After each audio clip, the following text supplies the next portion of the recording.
चलिए जी, नमस्कार जी, नमस्कार, सभी का स्वागत है। तो आइए स्टार्ट करते हैं आज की क्लास। और आज की क्लास जो है वो होने वाली है इंडियन इकोनॉमी के फीचर्स को लेकर। भारतीय अर्थव्यवस्था की क्या विशेषताएं हैं, इंडिया की अभी एग्जिस्टिंग क्या सिचुएशन है, जितने भी लेटेस्ट डेटा हैं उन सभी के साथ में मैं आज इस सेशन में आप सभी के साथ में बात करने जा रहा हूं। सबसे पहले मैं स्टार्ट करूंगा कि सर भारतीय अर्थव्यवस्था की विशेषताएं क्या है, इंडियन इकोनॉमी के फीचर्स जो है वो क्या होते हैं, एक एक करके सभी फीचर्स के बारे में बात करेंगे। सबसे पहला क्वेश्चन आता है कि सर इकोनॉमी तीन तरह की होती है। हर एक देश में कोई ना कोई इकोनॉमिक सिस्टम होता है जिस सिस्टम के थ्रू उस कंट्री के सारे डिसीजंस जो है वो लिए जाते हैं। तो अर्थव्यवस्था कितने प्रकार की होती है, तो जब बात हमारी देश में अर्थव्यवस्था की होती है तो जो अर्थव्यवस्था होती है वो तीन प्रकार की होती है। कितने प्रकार की होती है? अगर हम लोग बात करते हैं किसकी, अगर हम बात करते हैं इकोनॉमी की, अगर हम बात करते हैं किसके बारे में, इकोनॉमी के बारे में बात करते हैं, अगर हम बात करते हैं किसके बारे में, बात करते हैं अर्थव्यवस्था के बारे में, अर्थव्यवस्था के बारे में बात करते हैं, तो इकोनॉमी जो होती है वो तीन तरह की होती है। ये आप हमेशा ध्यान रखिए। कौन कौन सी होती है सर? तो सबसे पहली जो अर्थव्यवस्था होती है उस अर्थव्यवस्था को हम पूंजीवादी अर्थव्यवस्था कहते हैं। जो पूंजीवादी अर्थव्यवस्था होती है उस इकोनॉमी को हम कौन सी इकोनॉमी कहते हैं? तो उसे हम कैपिटलिस्टिक इकोनॉमी कहते हैं। दूसरी जो अर्थव्यवस्था होती है उस अर्थव्यवस्था को हम समाजवादी अर्थव्यवस्था कहते हैं। जो समाजवादी अर्थव्यवस्था होती है उसे हम सोशलिस्टिक सिस्टम कहते हैं। और तीसरी जो अर्थव्यवस्था होती है उस अर्थव्यवस्था को हम मिश्रित अर्थव्यवस्था कहते हैं। मिश्रित का मतलब ये मिक्स्ड इकोनॉमी होती है। तो एक क्वेश्चन बेसिक सा आप लोगों से पूछ लिया जाता है, बहुत बार एग्जाम में एक बेसिक सा क्वेश्चन पूछ लिया जाता है। जय श्री राम, नमस्कार जी, नमस्कार, स्वागत है आपका। तो एग्जाम में क्वेश्चन आप लोगों से पूछ लिया जाता है कि सर बताइए भारत की जो अर्थव्यवस्था है वो कौन सी है। तो ध्यान रखिएगा, जो पूंजीवादी अर्थव्यवस्था है वो कहां पे पाई जाती है?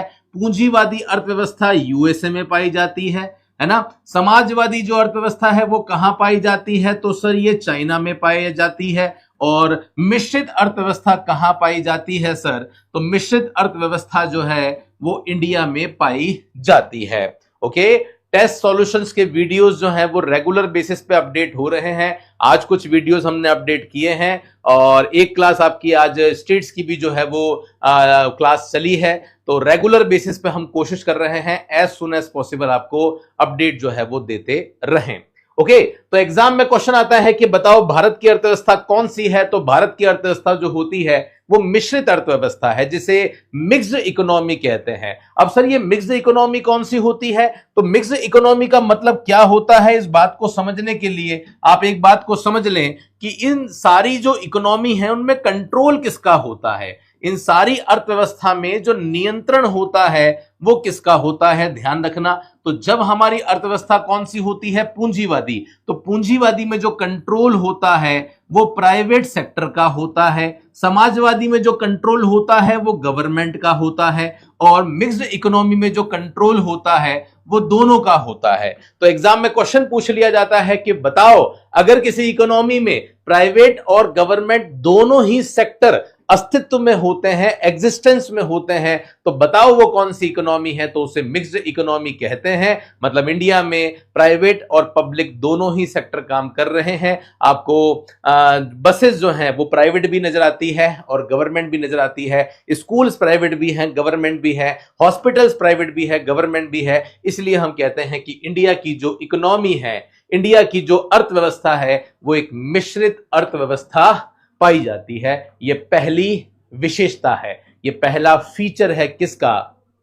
इंडिया का, इंडियन इकोनॉमी का। सेकंड बात करते हैं कि और क्या विशेषताएं जो है वो पाई जाती है इंडियन इकोनॉमी की। तो गाइस मैं आपको बता दूं 2025 में भारत की जो अर्थव्यवस्था है, इंडिया की जो इकोनॉमी है, वो वर्ल्ड की कौन सी नंबर की इकोनॉमी बन चुकी है?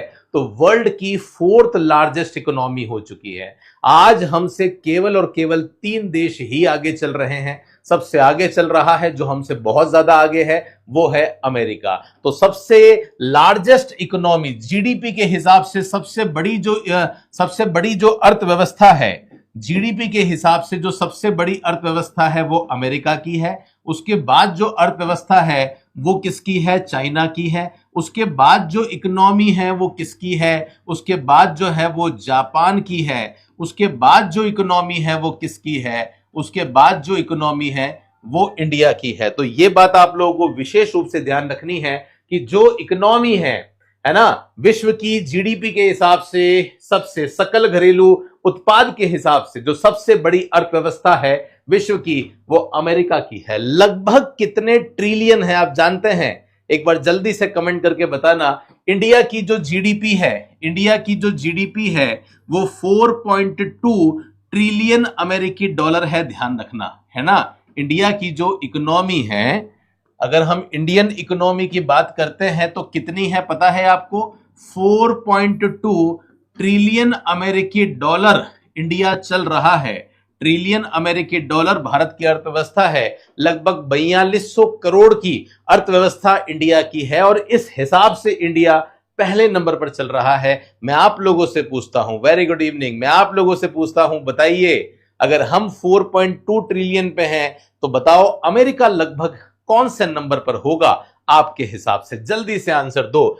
चाहे जापान कौन से नंबर पर चल रहा है? तो जापान की जो इकोनॉमी है वो 4.5 ट्रिलियन की है। चाइना की जो इकोनॉमी है वो 19 ट्रिलियन इकोनॉमी डॉलर की है और अमेरिका जो है वो चल रहा है 30 ट्रिलियन अमेरिकी डॉलर।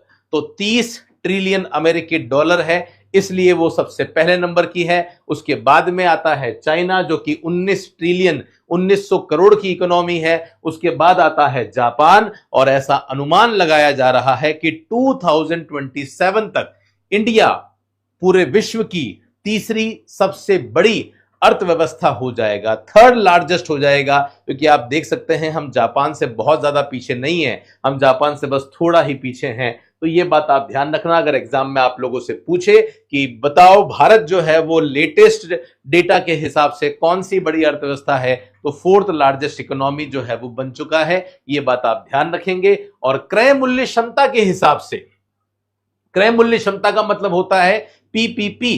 पीपीपी को कहा जाता है परचेजिंग पावर पैरिटी, है ना। मतलब जो चीजें हम खरीद रहे हैं, है ना, जो परचेजिंग पावर है हमारी, उस हिसाब से इंडिया वर्ल्ड में थर्ड लार्जेस्ट इकोनॉमी में आ रहा है। ये दोनों ही रैंकिंग आपको बहुत अच्छे से ध्यान रखनी है। इंग्लिश में भी डेटा आपके सामने है, इंग्लिश हिंदी में भी डेटा है। अब थोड़ी सी बातें कर लेते हैं, थोड़े से आंकड़ों के बारे में बात कर लेते हैं कि आंकड़े जो है वो बेसिकली क्या है ना।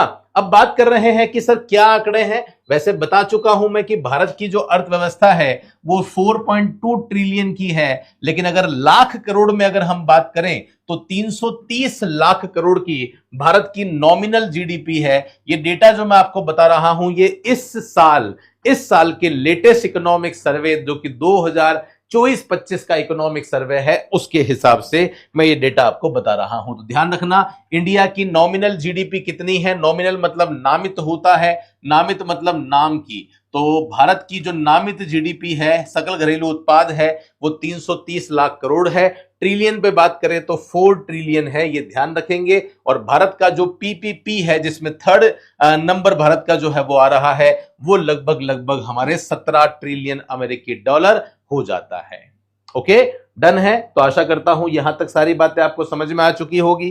तो दो फीचर्स हमने देख लिए हैं इंडियन इकोनॉमी के। सबसे पहला, भारत की अर्थव्यवस्था एक मिश्रित अर्थव्यवस्था है।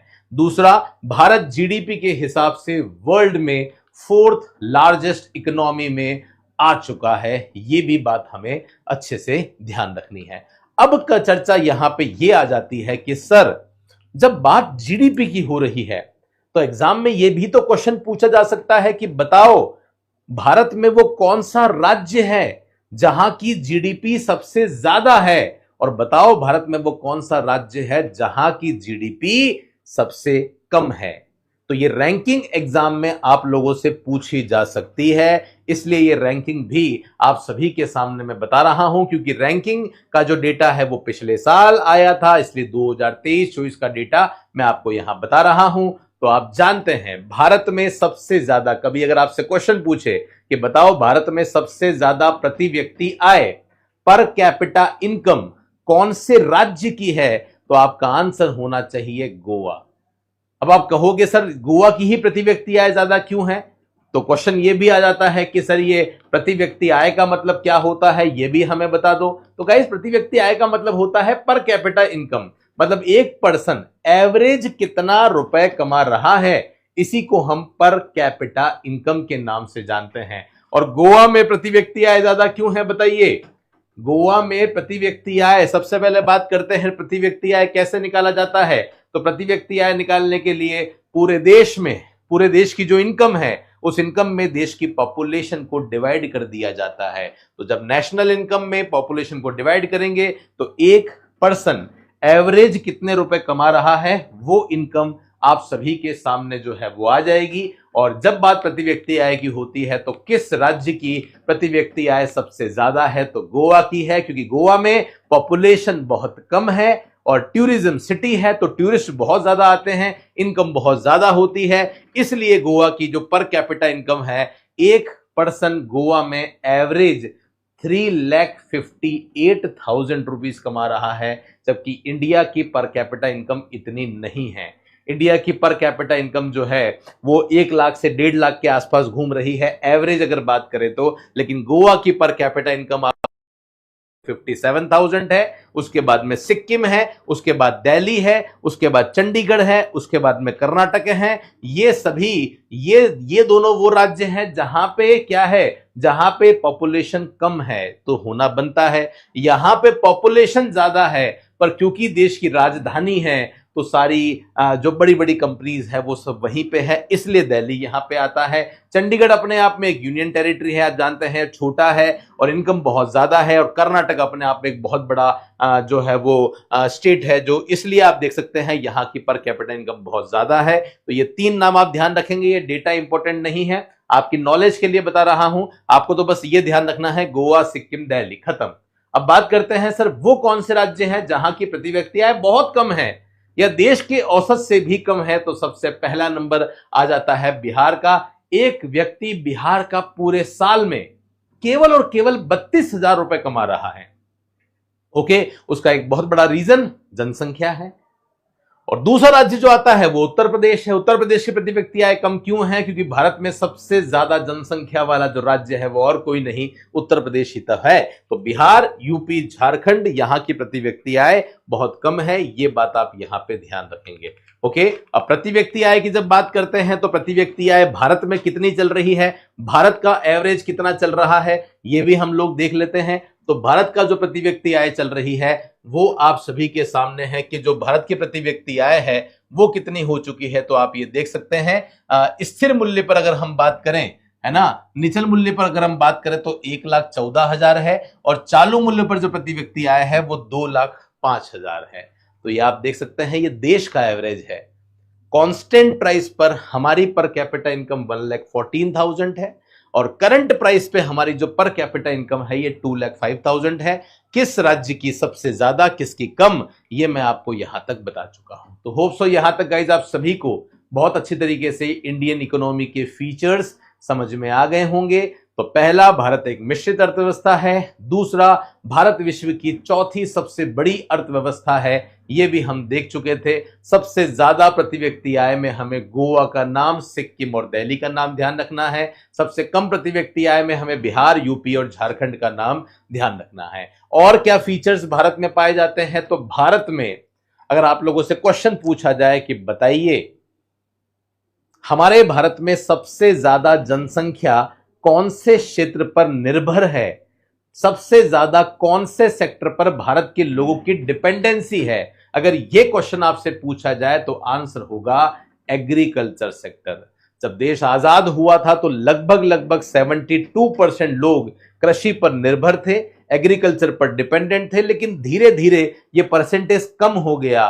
लेकिन आज भी लगभग आधा भारत प्रत्यक्ष रूप से या अप्रत्यक्ष रूप से, डायरेक्टली या इनडायरेक्टली, कौन से क्षेत्र पर निर्भर है, तो ये जो निर्भर है वो एग्रीकल्चर सेक्टर पर निर्भर है। तो प्रश्न अगर पूछा जाए किस सेक्टर पर सबसे ज्यादा निर्भरता है, तो आंसर होगा एग्रीकल्चर सेक्टर। चलो, निर्भरता होना अच्छी बात है, होना भी चाहिए, लेकिन सोचिए अगर ज्यादा लोग निर्भर हैं इसका मतलब इनका जीडीपी में कंट्रीब्यूशन भी अच्छा खासा होना चाहिए, लेकिन सबसे बड़ी प्रॉब्लम ही यहीं पे है।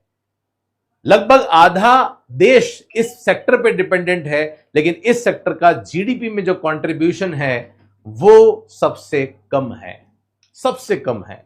पिछले 10 सालों का एवरेज देखें तो 15 से 20% के बीच में ही इन सेक्टर का कंट्रीब्यूशन घूम रहा है। यही इसकी बहुत बड़ी प्रॉब्लम है, जिसके बहुत सारे रीजन हैं। टेक्नोलॉजी नहीं मिल पाती है इनको, फाइनेंस नहीं मिल पाता है, इरिगेशन फैसिलिटी, सिंचाई की सुविधाएं नहीं है, छोटे छोटे खेत है, प्रॉब्लम बहुत सारी है। But yes, problem is problem.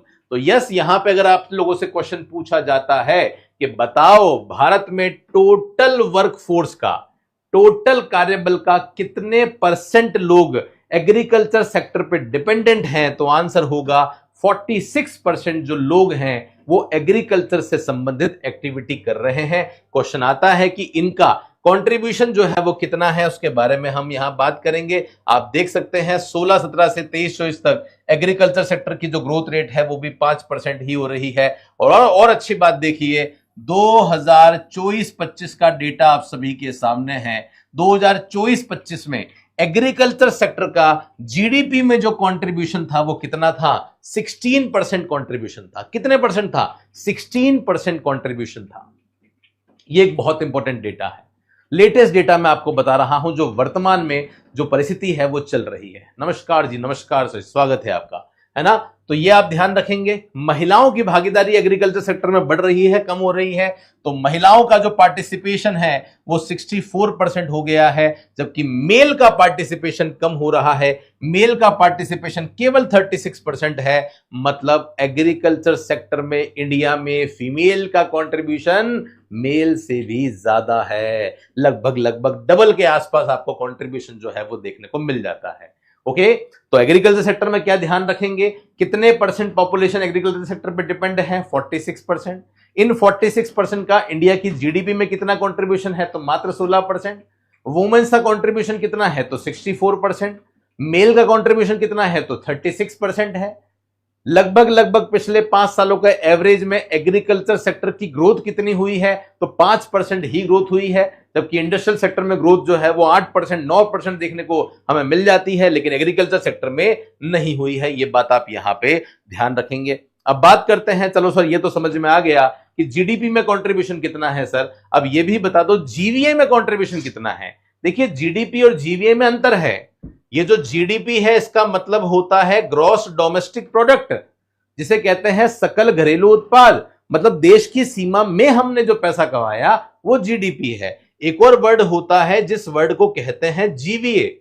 GVA का मतलब होता है ग्रॉस वैल्यू एडेड, जिसे सकल मूल्य वृद्धि कहते हैं। मतलब प्रॉफिट कितना कमाया, मूल्य वृद्धि कितनी हुई है, वैल्यू एडिशन कितना हुआ। तो अगर इंडिया के लोगों ने 100% अपनी वैल्यू में एडिशन किया है, अपने वैल्यू में ऐड की है चीजें, तो यहां पे प्रश्न ये आ जाता है कि बताओ एग्रीकल्चर सेक्टर ने वैल्यू एडिशन में कितना योगदान दिया। तो यहां योगदान अच्छा है। 2015 का 24% था, जो 2023 में 30% हो गया है। जो डेटा लेटेस्ट है वो लेटेस्ट पढ़ रहे हैं, जो लेटेस्ट नहीं है वो 1 साल जो थोड़ा पुराना है वो डेटा मैं आपको यहां पे बता रहा हूं। आशा करता हूं यहां तक सारी बातें आप लोगों को समझ में आ रही होगी। अब बात करते हैं सर, जब एग्रीकल्चर सेक्टर की बात कर रहे हैं, है ना, एग्रीकल्चर सेक्टर की बात कर रहे हैं, तो एग्रीकल्चर सेक्टर के भी तो सब सेक्टर होते हैं। भाई हमने ये देख लिया कि एग्रीकल्चर सेक्टर में जो कृषि से संबंधित गतिविधि है वो आती है, बट ये स्टेटमेंट गलत है। एग्रीकल्चर सेक्टर में एग्रीकल्चर से संबंधित जो एक्टिविटीज आती है वो सब आती है। अब कौन कौन सी आती है? तो जो पर्सन खेती कर रहा है वो भी एग्रीकल्चर है, जो पशुपालन मत्स्य पालन कर रहा है वो भी एग्रीकल्चर है, जो वनों को काटने का काम कर रहा है वो भी एग्रीकल्चर है। तो एग्जाम में प्रश्न आ सकता है, आप लोगों से पूछा जा सकता है कि बताओ एग्रीकल्चर सेक्टर में 2024-25 में कौन से उप क्षेत्र का योगदान, कौन से सब सेक्टर का कंट्रीब्यूशन सबसे ज्यादा है। तो यह प्रश्न अगर पूछे तो ध्यान रखना, फसल का, क्रॉपिंग का, जो पर्सन फसल को बो रहा है, हम तो यही समझते हैं कि जो फसल को उगा रहा है, काट रहा है, पैदावार कर रहा है, वही तो कृषि है, पर ऐसा नहीं है। केवल 56% लोग ऐसे हैं 100 में से जो फसल से संबंधित काम कर रहे हैं। उसके बाद योगदान किसका है? तो पशुधन का है। जो पशुपालन कर रहा है, मुर्गी पालन कर रहा है, मत्स्य पालन कर रहा है ना। तो मत्स्य पालन अलग है। पशुपालन में जो लोग आते हैं ना, जैसे गाय, भैंसे, बकरियां, ये सब जो आते हैं, इनका कंट्रीब्यूशन 30% है। मतलब एग्रीकल्चर सेक्टर से अगर हम 100 रुपए कमाते हैं, यस ये क्लास जो है वो पार्ट ए के लिए ही है, बिल्कुल है। तो एग्रीकल्चर सेक्टर से अगर हम 100 रुपए कमाते हैं तो 100 में से अकेला 56% फसलों से मिलता है, 30% हमें पशुधन से मिलता है, और मत्स्य और वानिकी का कंट्रीब्यूशन जो है वो यहां पे 7% आ जाता है। ये बात आप यहां पे ध्यान रखेंगे, तो यहां से एग्जाम में क्वेश्चन डेफिनेटली पूछे जा सकते हैं। ओके, और क्या है सर इंडियन इकोनॉमी का फीचर? आपने बता दिया कि ये मिश्रित अर्थव्यवस्था है, आपने बता दिया कि भारतीय अर्थव्यवस्था जो है वो वर्ल्ड में चौथे नंबर पर आ रही है, आपने बता दिया है कि प्रति व्यक्ति आय में हमारी क्या पोजीशन है, आपने बता दिया है कि भारत में एग्रीकल्चर सेक्टर का एक बहुत बड़ा कंट्रीब्यूशन है, और अब हम बात कर रहे हैं कि क्या भारत एक विकसित देश है या विकासशील देश है। तो ध्यान रखना, भारत जो है वो कौन सा देश है? भारत जो है वो एक विकासशील अर्थव्यवस्था है। भारत जो है वो एक डेवलपिंग इकोनॉमी है। डेवलपिंग इकोनॉमी वो इकोनॉमी होती है जो अभी डेवलप हो रही है, जहां विकास की संभावनाएं हैं। तो यस, इंडिया का सर्विस सेक्टर बहुत अच्छा परफॉर्म कर रहा है। इंडिया लेवल पे भी हम बहुत अच्छा परफॉर्म कर रहे हैं, और फॉरेन लेवल पे भी हम बहुत अच्छा परफॉर्म कर रहे हैं। इसलिए हम कह रहे हैं कि भारत में अगले 10 सालों में विकास की बहुत ज्यादा संभावनाएं हैं। तो यस, इंडिया की इकोनॉमी एक ग्रोइंग इंडस्ट्री है, एक उभरती हुई अर्थव्यवस्था है। एग्जाम में आप लोगों से पूछा जा सकता है कि बताइए भारत की विकास दर कितनी है 2024-25 में। 2024 में भारत में पूरे साल में जो ग्रोथ होती है उसका अनुमान कितना लगाया गया? 2025 में इंडिया की ग्रोथ कितनी होगी, इसका अनुमान कितना लगाया गया? तो ध्यान रखना, 2024 में इंडिया में 3.2% और 2025 में 3.3% की ग्रोथ होने का अनुमान जो है वो लगाया गया। तो यहां से भी एग्जाम में प्रश्न पूछे जा सकते हैं।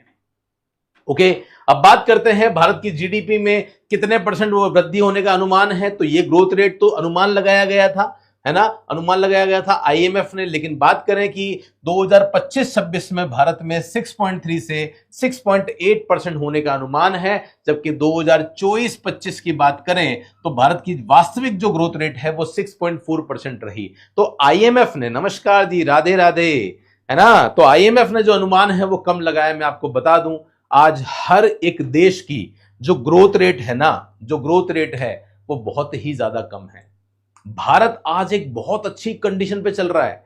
भारत आज एक बहुत अच्छी पोजीशन पे चल रहा है कि भारत की जो ग्रोथ रेट है वो 6% को भी क्रॉस कर रही है। ये अपने आप में बहुत खास बात जो है वो हो जाती है। अमेरिका, चाइना की वार्षिक वृद्धि दर अगर आप सुनोगे ना तो आपको लगेगा कि सर इतनी कम जो है वो ग्रोथ रेट कैसे हो सकती है। मैं आपको बता दूं, अगर आप अमेरिका की बात करते हैं, अमेरिका जो कि विश्व में सबसे बड़ी अर्थव्यवस्था है, वहां की ग्रोथ रेट 2.8% है, 2025 की बात कर रहा हूं। चाइना की बात करते हैं तो वहां की जो ग्रोथ रेट है वो 4.5% है। तो यहां से आप अनुमान लगा सकते हैं, यहां से आप अनुमान लगा सकते हैं। जबकि 2022 में चाइना की ग्रोथ रेट जो है वो 2.2% थी। हालांकि देखिए, जितने बड़े देश होते हैं ना, वहां ग्रोथ रेट कम होती है क्योंकि वहां पे विकास हो चुका है। लेकिन भारत जो है ऐसा कि ऐसा देश है, क्यों भारत को उभरती हुई अर्थव्यवस्था कह रहे हैं? वो इसलिए कह रहे हैं कि हमारे पास में बहुत ज्यादा स्कोप है। क्यों स्कोप है? क्योंकि भारत की जो इकोनॉमी है वो हर साल लगभग 6% से ग्रो कर रही है। ये अपने आप में बहुत अच्छा है, और इस स्पीड से हम ग्रो कर रहे हैं, तभी तो हम विश्व की चौथी बड़ी अर्थव्यवस्था बन चुके हैं। मे भी शायद बहुत जल्दी हम लोग 3rd लार्जेस्ट इकोनॉमी बन जाएं। ओके, अब बात करते हैं सर काम करने की। कहीं भी किसी भी देश में अगर प्रोडक्शन हो रहा है, काम हो रहा है, तो काम करने की 2 टेक्निक होती है। एक होती है लेबर इंटेंसिव टेक्निक और एक होती है कैपिटल इंटेंसिव टेक्निक।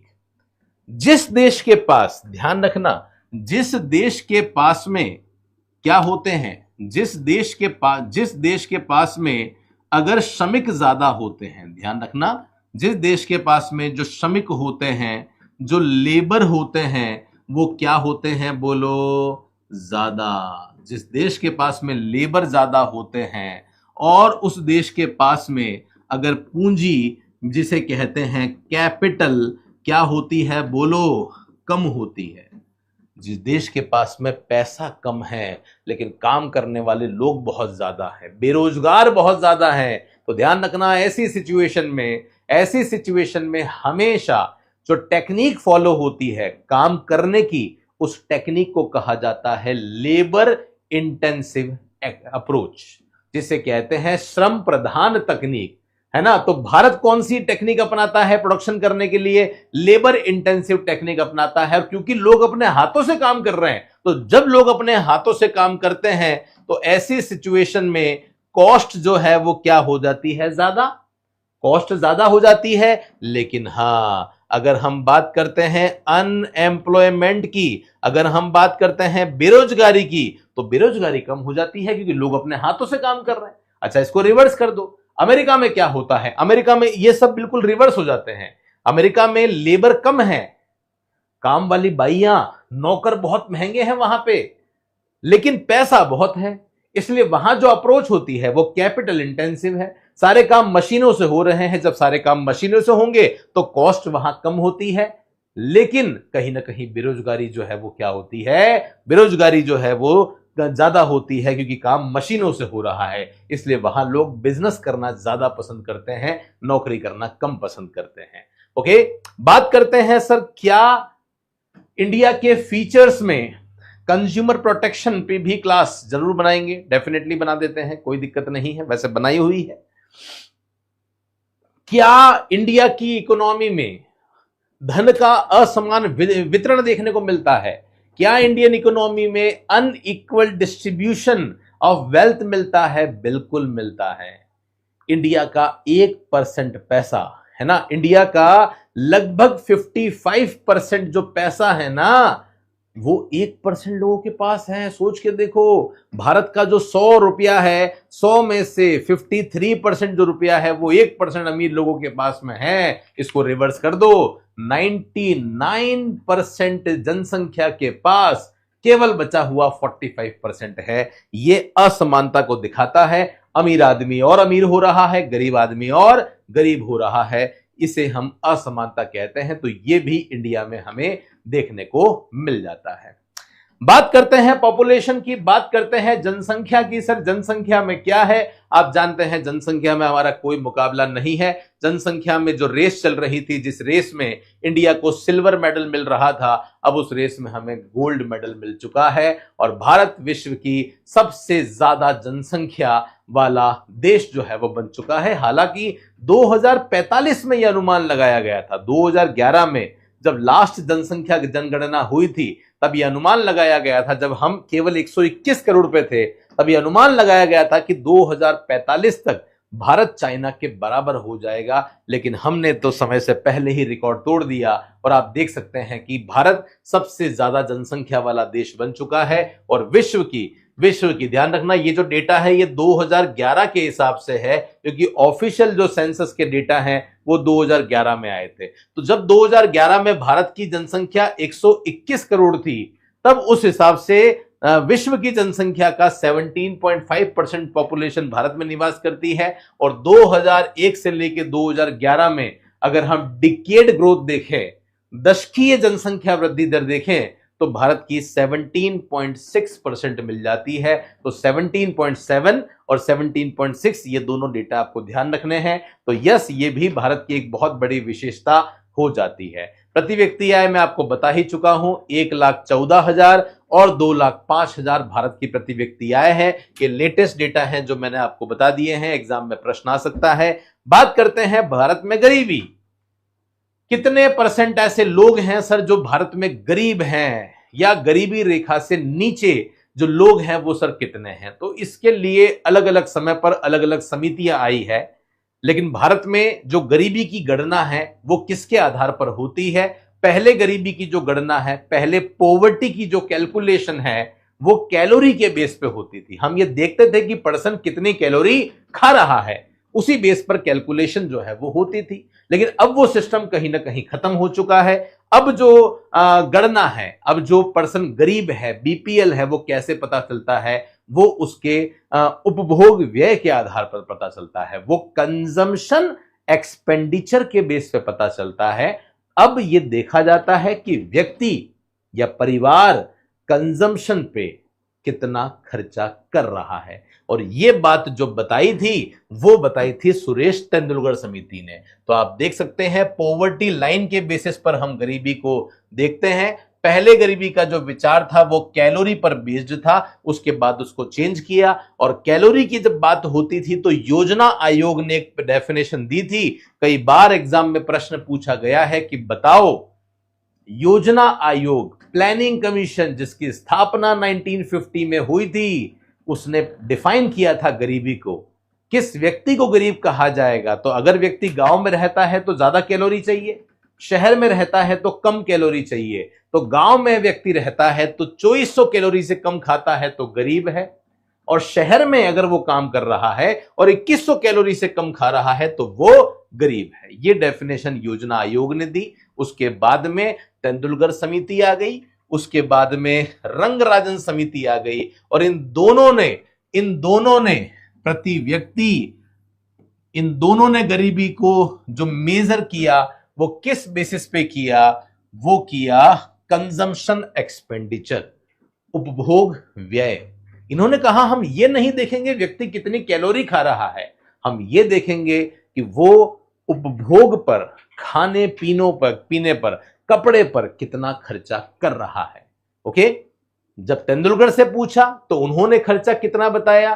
तो ग्रामीण क्षेत्रों में, गांव के लिए उन्होंने बताया कि एक व्यक्ति का एक महीने का जो खर्चा है वो 816 से कम है तो वो गरीब है, और शहर में पर्सन रहता है तो 1000 रुपए से कम है तो वो गरीब है। अगर आप इसको मंथली बेसिस पे देखो तो 27 पर डे बेसिस पे देखो तो 27 रुपीज पर डे, और शहर के लिए जो है वो 33 रुपीज पर डे हो जाता है।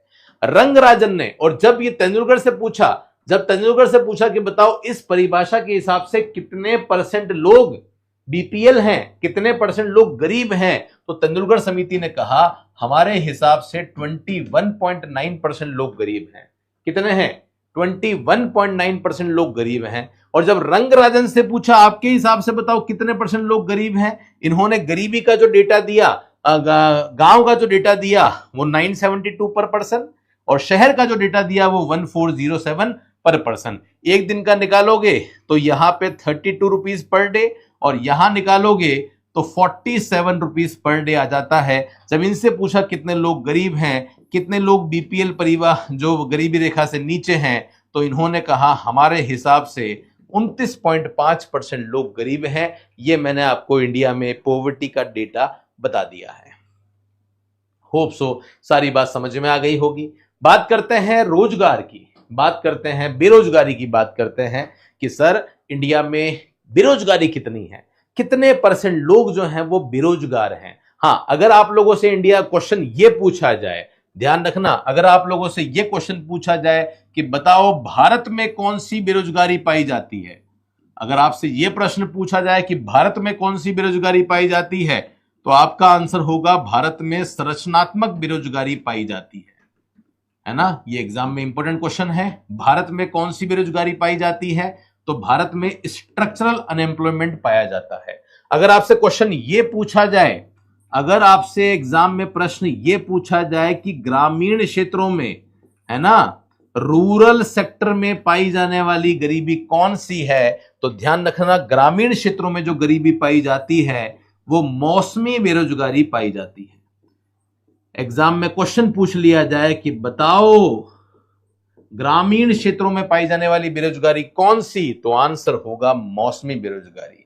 एग्जाम में आप लोगों से प्रश्न पूछ लिया जाए कि शहरी क्षेत्रों में पाई जाने वाली जो बेरोजगारी है, या फिर एग्जाम में क्वेश्चन पूछ लिया जाए कि भारत में कृषि क्षेत्र में पाई जाने वाली बेरोजगारी कौन सी है, एग्रीकल्चर सेक्टर में पाई जाने वाली बेरोजगारी कौन सी है, तो आंसर होगा आपका छिपी हुई बेरोजगारी या अदृश्य बेरोजगारी जिसे कहते हैं, जिसे हम डिसगाइज अनएम्प्लॉयमेंट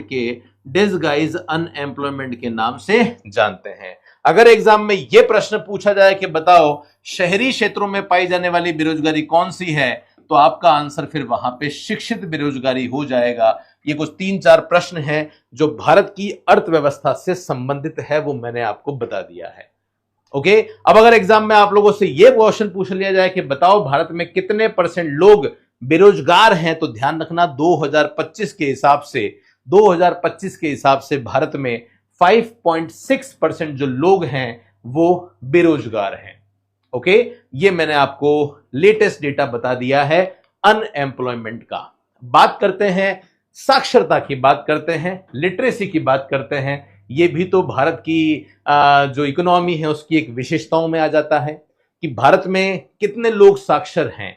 तो आप जानते हैं वैसे भी कि साक्षरता का जो संबंध है वो जनगणना से होता है। लास्ट जो सेंसस जनगणना है वो 2011 में आई है, तो आज भी वही डेटा चल रहा है। 2011 के हिसाब से देश में 73% लोग साक्षर थे, जिसमें अगर मेल की बात करें तो 81% लगभग, महिलाओं की बात करें तो 64% है। सबसे ज्यादा जो है वो केरल में पाया जाता है और सबसे कम जो है वो बिहार में पाया जाता है। ये बात आप यहां पे ध्यान रखेंगे। ओके, फिर बात करते हैं, सर आपने ये तो बता दिया कि भारत में कृषि क्षेत्र के बारे में 2 बातें आपने हमें बताई कि भारत में सबसे ज्यादा निर्भर जनसंख्या किस पे है, तो कृषि पर है, ठीक है। और भारत में सबसे कम जीडीपी में कंट्रीब्यूशन किसका है, तो भी कृषि का ही है, 16%। एग्जाम में पूछा जाए कि बताओ भारत का विकास क्यों नहीं हो पाया, इसलिए नहीं हो पाया क्योंकि भारत में जो लोग हैं ना वो एग्रीकल्चर सेक्टर से सीधे सर्विस सेक्टर में शिफ्ट हो गए, इंडस्ट्रियल सेक्टर में लोग गए ही नहीं। इसलिए इंडस्ट्रियल सेक्टर का पिछले 10 सालों का कंट्रीब्यूशन देखोगे ना तो 25 से 30% के बीच में ही घूम रहा है, वो चेंज ही नहीं हुआ है। तो ये बात ध्यान रखना, कितना % कंट्रीब्यूशन है, 29% कंट्रीब्यूशन है। तो इंडस्ट्री का जो कंट्रीब्यूशन है वो बहुत धीमा है, जिस वजह से हम इतनी प्रोग्रेस नहीं कर पा रहे हैं। अगर एग्जाम में आपसे पूछा जाए, है ना, अगर एग्जाम में आप लोगों से पूछा जाए बताओ मैक्सिमम जीडीपी कंट्रीब्यूशन किसका है, अगर एग्जाम में पूछा जाए मैक्सिमम जीडीपी में कौन से क्षेत्र का योगदान सबसे ज्यादा है, तो ध्यान रखना आंसर आपका सेवा क्षेत्र हो जाएगा, आंसर आपका सर्विस सेक्टर हो जाएगा। लगभग कितने % है, तो 100 में से 55% कंट्रीब्यूशन आज अकेला कौन करता है, अकेला सर्विस सेक्टर करता है। ये मैंने आपको भारत की अर्थव्यवस्था के बारे में बता दिया है। एग्जाम में आपसे पूछा जा सकता है कि क्या भारत कर्जे में है, भारत का राजकोषीय घाटा मतलब देश का घाटा होता है, तो भारत में जो देश का घाटा है वो कितना है, ये एक बहुत बड़ा प्रश्न है। तो भारत में जो देश का घाटा है जिसे राजकोषीय घाटा कहा जाता है वो कितना है, तो ध्यान रखना जो राजकोषीय घाटा है वो 2024-25 में 15.77 लाख करोड़ है। पर यहां से क्वेश्चन नहीं आता। राजकोषीय घाटा, फिस्कल डेफिसिट के जो डेटा हैं वो हमेशा जीडीपी के % के रूप में दिखाए जाते हैं। तो क्वेश्चन यही पूछा जाएगा कि बताओ राजकोषीय घाटा जीडीपी का कितने % है, तो 4.8% हमारा 24-25 का फिस्कल डेफिसिट था। यह भी भारत का राजकोषीय घाटा है। अब बात करते हैं किसकी, अब बात करते हैं भारत के विदेशी व्यापार की, भारत के फॉरेन ट्रेड की बात करते हैं। फॉरेन ट्रेड में बहुत सारे छोटे छोटे पॉइंट हैं जो मैं इस साल के लेटेस्ट डेटा के हिसाब से आपको बता रहा हूं।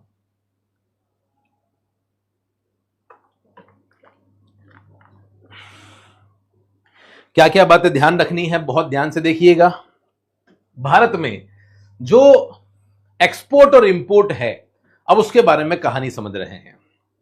पहले तो यह समझो कि एक्सपोर्ट इंपोर्ट 2 चीजों का होता है, एक गुड्स का होता है और एक सर्विस का होता है, एक वस्तु का होता है और एक सेवाओं का होता है।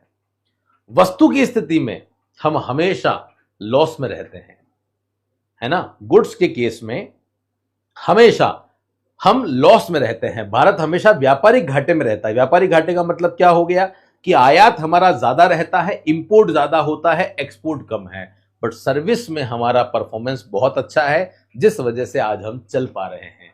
तो देखते हैं इंपोर्ट एक्सपोर्ट के डेटा कितने हैं। तो 2024-25 की बात हो रही है। 2024-25 में भारत का जो एक्सपोर्ट है वो सबसे हाईएस्ट 824 अरब अमेरिकी डॉलर हो चुका था। ध्यान रखना, भारत का जो एक्सपोर्ट है, एक्सपोर्ट बोला है मतलब गुड्स और सर्विस का मिला के जो एक्सपोर्ट है वो 824 है। ध्यान रखना, पिछले साल ये डेटा 778 था।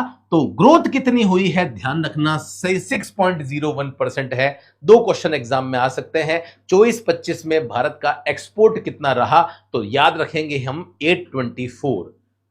23-24 से 24-25 के कंपैरिजन में इंडिया का एक्सपोर्ट कितने परसेंट बढ़ा, तो 6% से हमारा एक्सपोर्ट बढ़ा है, ये ध्यान रखेंगे। अब बात करते हैं सर्विस। अभी अभी हमने देखा 824, ध्यान रखना टोटल एक्सपोर्ट की बात करते हैं। तो टोटल एक्सपोर्ट जो है वो हमारा कितना रहा था, 824 रहा था। अभी से 824 में मैंने आपको बताया था कि गुड्स भी है और सर्विस भी है, गुड्स भी है और क्या है बोलो, सर्विस भी है। तो जब बात किसी करते हैं सर्विस की करते हैं, तो अब डेटा आपके सामने है। 24-25 में सर्विस का एक्सपोर्ट 387 था। बताओ कितना था, 387 अरब अमेरिकी डॉलर सर्विस का था। क्या सर्विस में ग्रोथ हुई है? अभी अभी बताया था कि सर्विस बहुत अच्छा परफॉर्म कर रहा है। अच्छा है मतलब ग्रोथ कितनी हुई है, आप देख सकते हैं 13.6% की ग्रोथ आपको केवल और केवल यहां पे देखने को मिल रही है। समझ गए?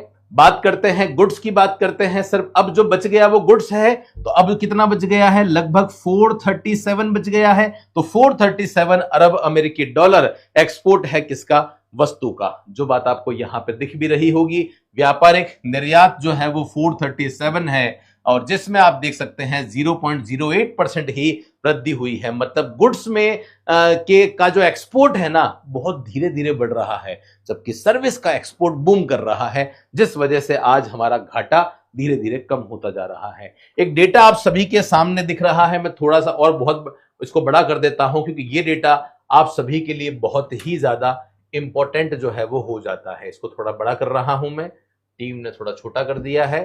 तो ये डेटा आप देखिए, आपके सभी के सामने है। ये बहुत इंपॉर्टेंट डेटा है आप सभी के लिए, देखिएगा। इसका एनालिसिस करना बहुत अच्छी तरीके से हम बात कर रहे हैं। 2024-25 अप्रैल से लेकर मार्च तक की बात जो है वो हो रही है। ये जो डेटा मैं आपको बता रहा हूं, ये बिल्कुल लेटेस्ट डेटा है जो इस साल आए थे। आप ध्यान से देखिएगा, यहां गुड्स है, यहां सर्विस है, यहां टोटल ट्रेड है। ये एक्सपोर्ट है, ये इंपोर्ट है। ये सर्विस का एक्सपोर्ट है, ये सर्विस का इंपोर्ट है। ये 2023-24 की बात है, ये 24-25 की बात है। हम 24-25 में देखते हैं। तो 24-25 में अभी अभी हमने देखा एक्सपोर्ट कितना हुआ, 437। इंपोर्ट कितना हुआ, 720। अगर यहां से आप निकालना चाहो, अगर यहां से आप घाटा निकालना चाहो, तो आप घाटा निकाल सकते हो। 437 में से 720 घटाओगे, ये 283 आया है। ये 283 का घाटा हुआ है, जिस घाटे को हम बैलेंस ऑफ ट्रेड कहते हैं। ये बैलेंस ऑफ ट्रेड है, इस घाटे को आप व्यापारिक घाटा कहोगे। ध्यान रखना, क्योंकि व्यापार हमेशा वस्तुओं का होता है। तो एग्जाम में क्वेश्चन आ सकता है कि 2024-25 में भारत का व्यापारिक घाटा, ट्रेड डेफिसिट कितना है, 283 अरब अमेरिकी डॉलर।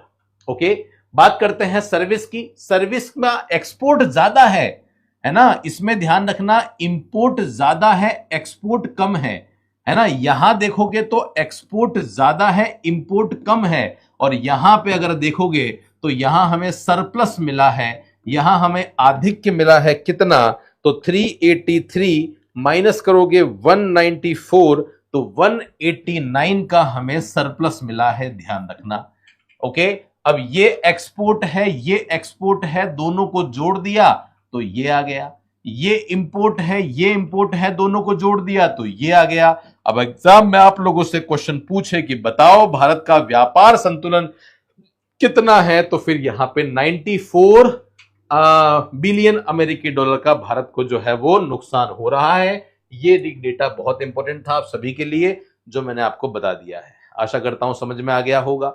अब एग्जाम में अगर आप लोगों से क्वेश्चन पूछा जाए कि बताओ भारत का विदेशी मुद्रा भंडार कितना है, तो भारत का जो विदेशी मुद्रा जो भंडार है वो कितना है, तो ध्यान रखना 690 690 अरब अमेरिकी डॉलर या फिर बिलियन अमेरिकी डॉलर भारत का विदेशी मुद्रा भंडार है। फॉरेक्स रिजर्व है जिसमें सोना आता है, विदेशी मुद्राएं आती है, स्पेशल ड्रॉइंग राइट, विशेषाधिकार अधिकार आते हैं, ये सभी के सभी आ जाते हैं। आशा करता हूं सारी बात आपको समझ में आ गई होगी।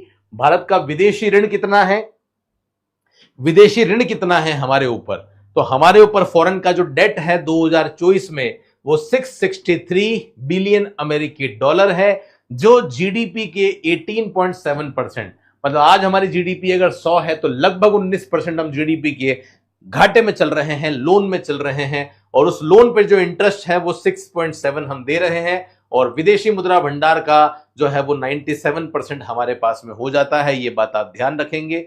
सकल पूंजी निर्माण, ये भी एग्जाम में आ सकता है कि बताओ भारत की अर्थव्यवस्था में सकल पूंजी निर्माण कितना है, ग्रॉस डोमेस्टिक कैपिटल फॉर्मेशन कितना है, मतलब लोग सेविंग कितनी करते हैं, पैसों से पैसा कितना बनाते हैं। तो ये बात ध्यान रखना, 2022-23 में हमारा जो कैपिटल फॉर्मेशन था, 100 रुपए व्यक्ति कमाता है तो सेव कितना करता है, तो 17.7%, और 2023-24 में लगभग 20% लोग सेव करना शुरू कर चुके हैं। ये बात आप यहां पे ध्यान रखेंगे। ये बात हमने करी है contribution to gross capital formation की। ये कुछ डेटा आपको दे रखा है जो नेशनल इनकम का है, ये डेटा आप देख लेना, कुछ बहुत ज्यादा इंपॉर्टेंट नहीं है, बाकी मैंने आपको मेनली जो डेटा है वो बता दिया है। तो आशा करता हूं गाइज यहां तक सारी बातें आपको समझ में आ गई होगी। तो ये मैंने आपके सारे डेटा इस क्लास में अपडेट कर दिए हैं। पुरानी जो भी क्लासेस आपने ली होगी उसके बाद में अब मैंने ये क्लास बाद में ली है, तो इसका मतलब ये जो डेटा है ये इस साल के हैं। इससे पहले जो पुरानी क्लासेस आपने ली थी वो पुराने डेटा थे, उन सारे डेटा को मैंने इस एक क्लास में ही सब अपडेट कर दिया है। हो सो ये क्लास आप सभी के लिए बहुत अच्छी और इफेक्टिव रही होगी। बहुत बहुत धन्यवाद।